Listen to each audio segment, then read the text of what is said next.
My name is Marjorie, and at 62 years old, I thought I knew everything about family loyalty. On the morning of my son's wedding, I made a decision that would change everything. I chose to keep silent about the $53 million I had inherited from my late husband just 8 months earlier. As I watched my new daughter-in-law exchange vows with my beloved David, something in her calculating gaze told me that silence would be my greatest protection. Little did I know how right I was. Before we dive into this story, I would love to know where you are watching from today. Please hit that like button if this resonates with you, and don't forget to subscribe for more real-life stories. Trust me, you will want to see how this unfolds. The morning of David's wedding dawned crisp and clear in our small Connecticut town. I stood in my bedroom adjusting the navy blue dress I had chosen for this special day. At 28, my son was marrying Amanda, a 26-year-old marketing professional he had met 2 years ago at his consulting firm. The wedding was to be held at the elegant Riverside Country Club with 150 guests in attendance.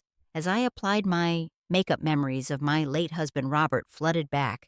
He had passed away 8 months earlier from sudden heart complications, leaving me not only heartbroken but also the sole beneficiary of his incredibly successful engineering consulting firm. Robert had been brilliant with investments, turning his business profits into a portfolio worth $53 million. The lawyers had finalized everything just 3 months ago, but I had told no one about the true extent of our wealth. Robert and I had lived modestly in our ranch-style home, driving older cars and avoiding flashy displays of wealth. Even David had no idea about the magnitude of his father's financial success. I had decided to wait to observe to see how life unfolded before making any major decisions about the inheritance. During the wedding planning months, I had watched Amanda carefully. She was beautiful and intelligent, but there were small moments that gave me pause. She would comment about wanting to upgrade their modest apartment, express frustration about David's conservative spending habits, and make pointed observations about the expensive jewelry worn by other guests at pre-wedding events. When she thought no one was listening, I caught her researching property values in our neighborhood and asking David detailed questions about his father's business. The ceremony itself was beautiful. David looked handsome in his charcoal gray suit, his eyes bright with love and hope for the future. Amanda was stunning in her elaborate white gown, though I noticed her gaze often wandered to assess the other guests, particularly those wearing obvious signs of wealth. During the reception, several family friends approached me with condolences about Robert and gentle inquiries about how I was managing financially. I deflected each question with practiced ease, mentioning that Robert had provided for me adequately. Amanda positioned herself strategically during these conversations, and I caught her listening intently to every word. When Uncle Harold mentioned that Robert had always been smart with money, Amanda's eyes sharpened with unmistakable interest. Later, during the father-daughter dance that David and I shared, Amanda watched us with an expression that seemed more calculating than sentimental. The reception ended with traditional fanfare, and as I hugged the newlyweds goodbye, Amanda held on to me, just a moment too long. Her smile was perfect, but her words chilled me. She whispered in my ear that she was looking forward to getting to know our family much better, especially understanding how we could all work together for everyone's benefit. The emphasis she placed on certain words told me everything I needed to know about her true intentions. The 3 weeks following the wedding passed quickly as the newlyweds settled into married life. Amanda began visiting me regularly, initially under the guise of bonding with her new mother-in-law. These visits started pleasantly enough with conversations about David's childhood and family traditions. However, I soon noticed a pattern developing in her questions. Amanda would casually steer our conversations toward Robert's business, asking seemingly innocent questions about how long he had owned his consulting firm and whether he had worked with any major corporations. She mentioned having met some of his former colleagues at the wedding and expressed curiosity about the scope of his work. When I kept my answers vague, she would probe deeper, asking about property ownership, insurance policies, and investment accounts. David seemed completely oblivious to his wife's financial detective work.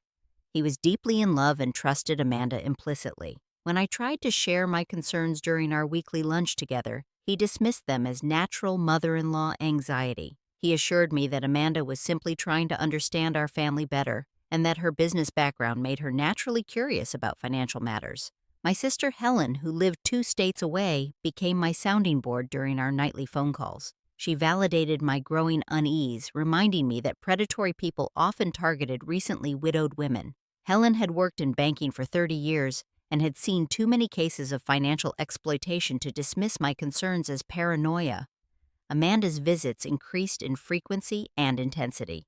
She began offering to help organize my financial documents, suggesting that managing money was stressful for someone my age. She would mention articles she had read about elderly people being taken advantage of by unscrupulous financial advisors, positioning herself as someone who could protect me from such threats. Her tone remained sweet and caring, but the underlying message was clear: she believed I needed supervision. During one particularly uncomfortable visit, Amanda brought up the topic of power of attorney, explaining how important it was for families to have these legal protections in place. She had clearly done research, mentioning specific legal terms and procedures with surprising familiarity. When I politely declined her offer to help arrange such documents, her smile tightened almost imperceptibly. The most disturbing incident occurred during a family dinner at my home 4 weeks after the wedding. Amanda had been unusually quiet throughout the meal, but as we cleared the dishes, she cornered me in the kitchen. She told me she had been doing some research into Robert's business and had found public records indicating significant corporate transactions in the years before his death. Her tone was no longer sweet or caring. She demanded to know why I was being secretive about family finances and suggested that my reluctance to discuss money indicated possible mental decline. That night, after David and Amanda left, I sat alone in my living room, feeling more isolated than I had since Robert's death. I realized that Amanda had been systematically gathering information about our family's financial situation, and her frustration was growing as she encountered obstacles to her investigation. More troubling was her willingness to question my mental competency when I refused to cooperate with her probing. I knew I needed professional advice about how to protect myself and the inheritance that Amanda was so determined to uncover. 2 months after the wedding, Amanda's approach shifted from subtle manipulation to overt pressure. She had clearly grown frustrated with her inability to uncover the full extent of Robert's wealth, and her tactics became increasingly aggressive. She began involving David more directly in her campaign, planting seeds of concern about my living situation and mental state. During our family dinners, Amanda would make pointed comments about how difficult it must be for me to maintain such a large house on my own. She would notice small things like a lamp needing a new bulb or a squeaky door hinge, then express exaggerated concern about my ability to manage household maintenance. These observations were always delivered with a tone of loving worry, but their cumulative effect was to paint a picture of a declining elderly woman who needed assistance. David, influenced by his wife's constant suggestions, began echoing these concerns. He started questioning why I was so resistant to discussing practical matters like finances and future planning. Amanda had convinced him that my secretiveness was evidence of either stubborn pride or diminishing cognitive function. She shared articles with him about elder fraud and the importance of family intervention in protecting vulnerable seniors. The psychological pressure intensified when Amanda began researching my background more thoroughly.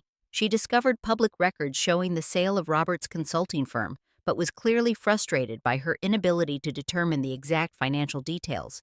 She knew there was significant money involved, but could not access the specifics due to privacy laws and careful legal structuring that Robert's attorneys had implemented. Amanda's manipulation reached new heights during a visit where she brought David along for moral support. She tearfully explained how hurt she felt by my refusal to include her in family financial discussions. She claimed that her business background made her uniquely qualified to help manage investments and protect our family's interests. When I remained unmoved by her emotional display, she shifted tactics and began questioning my mental clarity more directly. The conversation took a disturbing turn when Amanda suggested that elderly people often became paranoid and suspicious without realizing it. She mentioned specific cases she had supposedly read about where families had to intervene to protect seniors from making poor financial decisions. David sat uncomfortably as his wife essentially accused his mother of mental incompetence, but her manipulation had been so gradual and skillful that he found himself wondering if she might be right. My isolation deepened as I realized I could not confide in David about my growing fears. Amanda had positioned herself as the voice of reason and concern while painting me as an unreasonable and possibly declining elderly woman. I made the decision to quietly consult with Gerald Patterson, the attorney who had handled Robert's estate. Gerald was 68 years old himself and had worked with Robert for over 20 years. He knew our family well and understood the complexity of the inheritance situation. During our confidential meeting, Gerald confirmed my worst fears. He explained that if Amanda succeeded in raising questions about my mental competency, she could potentially initiate legal proceedings to gain control over family assets. He advised me to document every interaction with Amanda and to begin taking steps to protect the inheritance through additional legal structures. Most importantly, he warned me that revealing the full extent of the inheritance at this point could make me an even bigger target for manipulation and potential legal challenges. The meeting with Gerald gave me clarity about the seriousness of the situation. Amanda was not simply a curious daughter-in-law or even just a gold digger. She was systematically building a case to challenge my control over family finances, and her knowledge of legal procedures suggested she had professional help planning her approach. I realized that my instinct to remain silent about the inheritance had been absolutely correct, and that silence might be the only thing standing between my family's security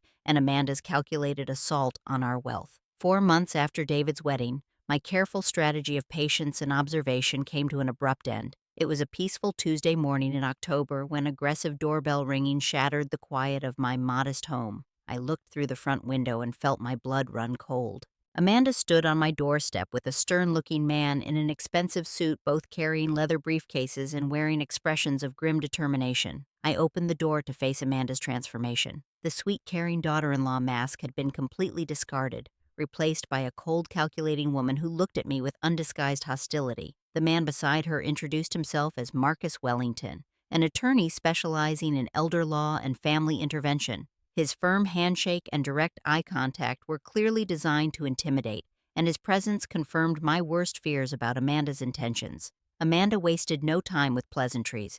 She informed me that they were there to discuss my concerning behavior regarding family financial matters and my apparent inability to make sound decisions about estate management. Marcus opened his briefcase and produced a stack of legal documents explaining that they had prepared paperwork to initiate guardianship proceedings based on evidence of my mental incompetence and suspicious financial behavior. The depth of Amanda's research became frighteningly clear as she outlined her accusations. She had documented every deflection I had made regarding financial questions, every instance where I had avoided discussing Robert's estate, and every time I had declined her offers of assistance. She presented these interactions as evidence that I was hiding assets from my family and behaving in ways that suggested cognitive decline or paranoid thinking. Marcus explained their legal strategy with clinical precision. They had gathered witness statements from David about my secretive behavior and reluctance to discuss practical matters. They had documented instances where I had appeared confused or evasive during family conversations. Most disturbing, Amanda revealed that she had been recording our private conversations using her smartphone, claiming these recordings demonstrated my erratic and suspicious responses to reasonable questions about family finances. The attorney outlined their demands with stark clarity. I was to provide complete financial disclosure of all assets, accounts, and investments within 72 hours. I was to submit to a psychological evaluation by a court-appointed expert to assess my mental competency. Most shocking of all, I was to agree to the appointment of a financial guardian to manage all estate matters going forward, with Amanda and David serving as co-guardians to protect the family's interests. Amanda's true nature emerged fully during this confrontation. She spoke of David's rightful inheritance with a sense of ownership that revealed her ultimate goal. She claimed that my secretive behavior was depriving her husband of his proper role in managing family wealth, and that my advanced age made me unsuitable for handling complex financial matters. Her language was carefully chosen to sound concerned and protective, while delivering threats with ruthless efficiency. The psychological manipulation reached its peak when Amanda expressed fake sadness about the necessity of taking legal action against family. She claimed that she had tried to help me voluntarily, but that my stubborn refusal to cooperate left them no choice but to seek court intervention. She painted herself as a reluctant hero, protecting both David and me from my own poor judgment and declining mental state. Marcus reinforced Amanda's emotional manipulation with legal intimidation. He described the court proceedings I would face, the public nature of competency hearings, and the potential consequences if I were found unable to manage my affairs. He mentioned the costs of legal proceedings and suggested that cooperation now would save everyone significant expense and emotional trauma. Throughout this ordeal, I maintained my composure by drawing on lessons Robert had taught me about negotiation and strategic thinking. I listened carefully to every word while revealing nothing about my true financial situation or my own legal preparations. When they demanded immediate answers, I calmly explained that I would need time to consider their requests and consult with my own attorney. Amanda's frustration became visible when I refused to break down or admit to hiding significant assets. She had clearly expected me to crumble under pressure and reveal information that would confirm her suspicions about the inheritance. My composed responses and refusal to be intimidated obviously derailed her carefully planned psychological attack. The confrontation ended with ultimatums and threats. Marcus left his business card and formal legal notice of their intentions to proceed with guardianship proceedings if I did not comply with their demands within the specified time frame. Amanda's parting words were delivered with cold fury, barely contained beneath a veneer of concern. She warned me that continued resistance would only make the eventual legal proceedings more difficult and expensive for everyone involved. After they left, I sat in my living room absorbing the full impact of what had just occurred. Amanda had revealed the extent of her deception and manipulation, confirming that she had been planning this assault on my independence for months. Her knowledge of legal procedures and the presence of a specialized attorney indicated that this was not an impulsive action, but a carefully orchestrated campaign to gain control of what she suspected was a substantial inheritance. I immediately called Gerald Patterson for an emergency meeting, knowing that the time for passive observation had ended and the battle for my family's future was about to begin. Within 2 hours of Amanda's threatening visit, I was sitting across from Gerald Patterson in his law office, recounting every detail of the morning's confrontation. Gerald's expression grew increasingly grave as I described Amanda's legal strategy and the attorney she had brought to intimidate me. His first action was to contact a private investigator he trusted to begin immediately researching both Amanda and Marcus Wellington. Gerald's strategic mind immediately grasped the severity of the situation. He explained that Amanda's approach was sophisticated and dangerous, suggesting she had either experience with this type of financial exploitation or professional guidance beyond just Marcus Wellington. He began implementing protective measures that Robert had wisely put in place, but that now needed to be strengthened significantly. The private investigator's initial findings were disturbing, but not surprising.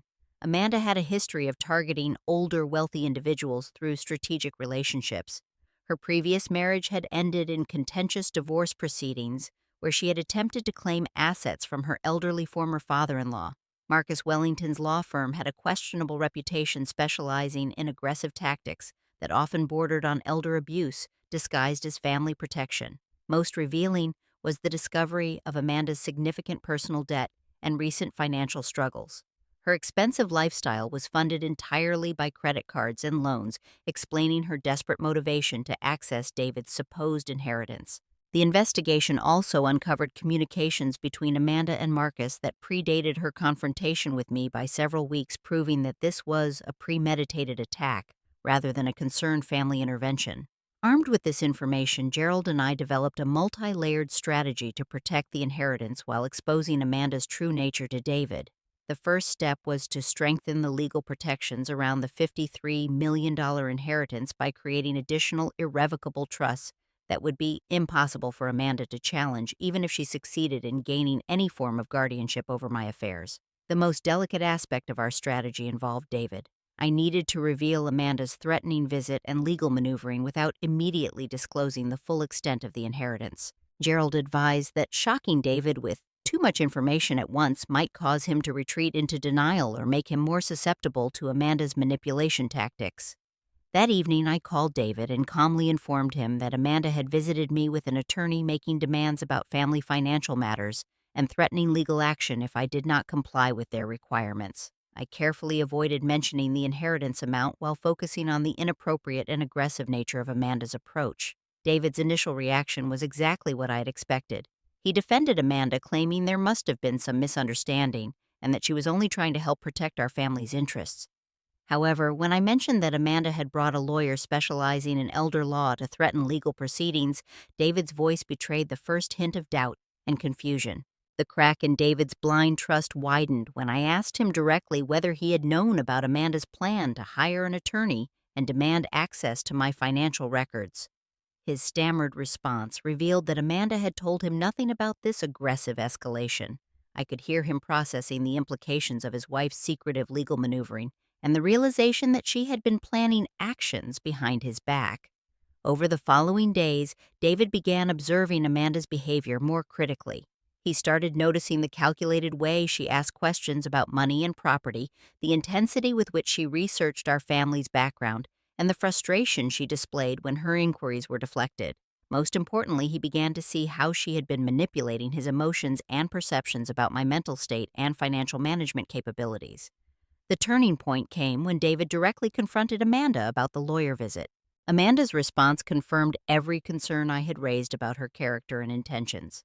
She attempted to gaslight David by claiming that I was paranoid and possibly mentally unstable, that her actions were necessary to protect him from my poor judgment, and that family intervention was required to secure his rightful inheritance. Amanda's desperation became apparent when she demanded that David choose between supporting his wife's reasonable concerns or enabling his mother's suspicious and potentially dangerous financial behavior. She painted their marriage as being threatened by my influence and claimed that his loyalty to me was preventing him from protecting their shared future interests. David's response to Amanda's ultimatum revealed the strength of character that Robert and I had worked so hard to instill in him. He firmly told Amanda that threatening his mother with legal action was unacceptable and that any future discussions about family finances would include me as an equal participant rather than a target for manipulation.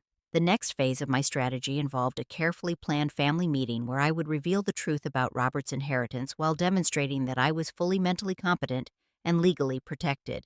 Gerald attended this meeting to provide professional validation of my mental state and to explain the legal protections that were already in place around our family's wealth. The family meeting took place in my living room on a Sunday afternoon with David, Amanda, Gerald, and me present. Amanda arrived expecting to continue her manipulation campaign, but instead found herself facing a completely different dynamic than she had anticipated. Gerald's presence immediately signaled that I was not the vulnerable, isolated widow she had been targeting. I began by calmly addressing each of Amanda's accusations and demands from our previous confrontation. With Gerald's assistance, I methodically dismantled every aspect of her legal strategy while demonstrating complete mental clarity and comprehensive understanding of complex financial matters.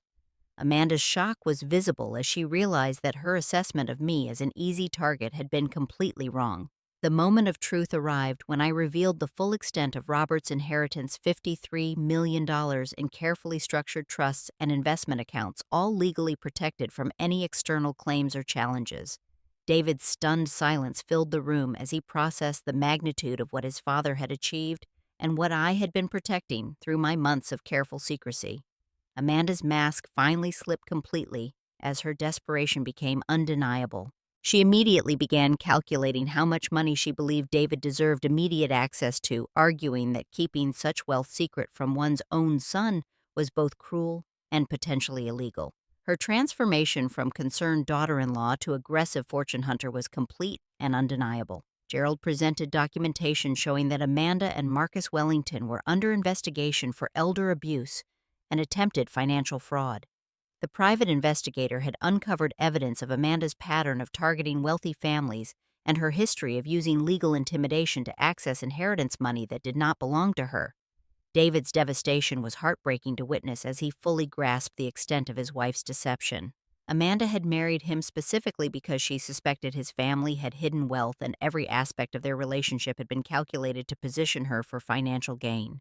Her expressions of love, her interest in family history, and her concern for my welfare had all been elaborate performances designed to manipulate him into supporting her gold-digging scheme. Amanda's final desperate gambit involved threatening to divorce David unless he immediately demanded his share of the inheritance and cut off contact with me. She claimed that his mother's influence was destroying their marriage and that her love for him required him to choose between his wife and his manipulative mother. This ultimatum backfired spectacularly as it revealed the conditional nature of her supposed love and her willingness to destroy family relationships for financial gain. David's response was swift and definitive. He told Amanda that her behavior had been dishonest, manipulative, and completely unacceptable. He informed her that he was filing for divorce immediately and that she would receive only what she had brought into the marriage, which was essentially nothing given her significant debts and lack of assets.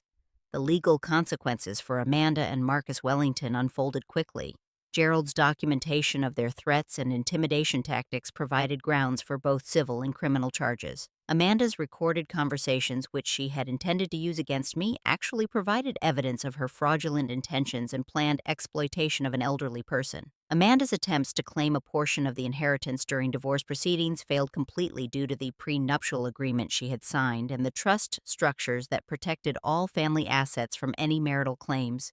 Robert's careful legal planning, which I had maintained and strengthened, proved to be an impenetrable fortress against her financial assault. The community response to Amanda's exposed scheme was swift and decisive. Mutual friends and family members who had witnessed her manipulative behavior came forward with their own observations and concerns.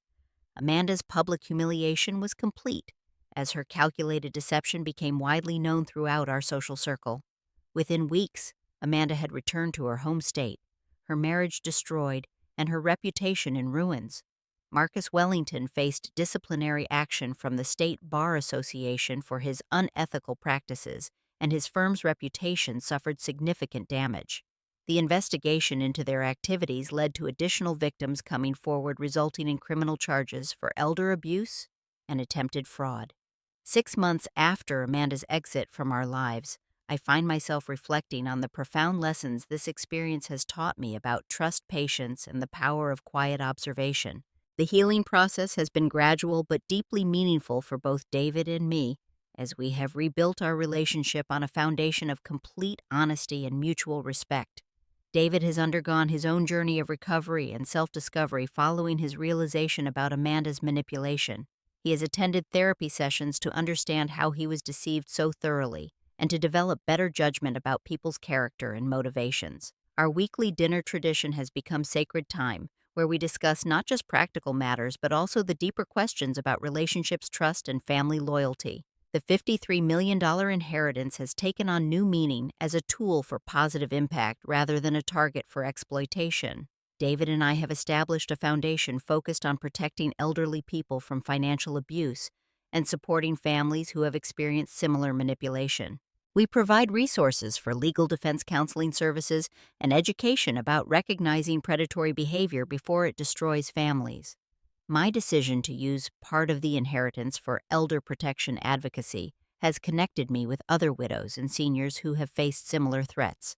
These new friendships have enriched my life immeasurably and provided a support network of people who understand the unique challenges of protecting oneself and family from financial predators. We share strategies, legal resources, and emotional support for navigating the complex world of wealth management and family relationships. David has slowly begun dating again, but with much greater wisdom about character assessment and relationship red flags. He now understands the importance of observing actions rather than just listening to words, and he has developed healthy skepticism about people who show excessive interest in family finances or background. His experience with Amanda, while painful, has ultimately made him a stronger and more discerning person. The legal protections that Robert implemented and that we have strengthened continue to safeguard our family's future. Gerald Patterson remains our trusted advisor, and we have expanded our legal team to include specialists in elder law and trust management. These relationships ensure that our wealth will be protected for generations while remaining available for positive community impact. Looking back, I realized that my instinct to remain silent about the inheritance at David's wedding was more than just caution. It was protective wisdom that potentially saved our entire family from financial and emotional devastation. Had I announced the inheritance publicly, Amanda's manipulation would have been even more aggressive and potentially more successful. The experience has taught me that money truly does reveal people's authentic character in ways that ordinary circumstances cannot. Amanda's transformation from loving daughter-in-law to aggressive financial predator showed me the importance of testing relationships over time before extending complete trust. Patient observation, while sometimes feeling passive or cautious, can be the most powerful protection available. I have gained profound appreciation for the complexity of human relationships and the necessity of maintaining healthy boundaries even within families.